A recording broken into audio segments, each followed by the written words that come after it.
Welcome to our channel. Today we how to activate iMovie for 4K export settings on Mac, beginner guide step by step clearly. To activate iMovie for 4K export settings on your Mac, first, ensure that you have the latest version of iMovie installed. Open the Applications folder on your Mac. Locate the iMovie icon and double-click to launch the app. Once iMovie is open, create a new project or open an existing one. Import your video clips into the project timeline.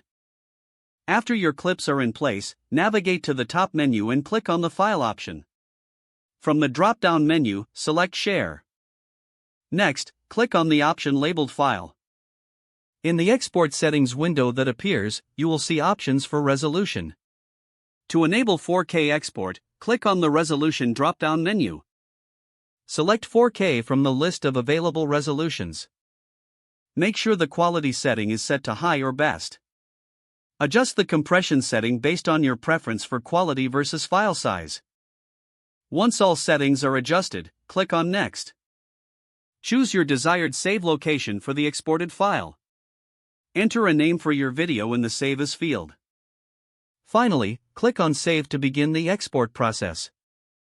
Wait for iMovie to finish exporting your video in 4K resolution. You can find the exported video in the location you selected. If the page does not load, refresh the browser or try again in a private or incognito window. Make sure you are using the correct email address, then retype it carefully to avoid small typos.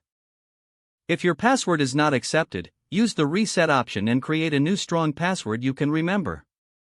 Check your spam folder for verification or security emails, then complete any requested confirmation steps. Enable two-factor authentication if available to improve account security and reduce unauthorized access risk. After signing in, review your profile details so your contact information and settings are. If you see an error message, note it down and try again after restarting your device and internet connection. Log out when you finish, especially on shared devices, to keep your account and payment information secure.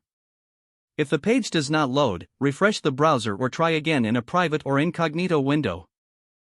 Don't forget to like this video and subscribe to our channel for more step-by-step tech guides.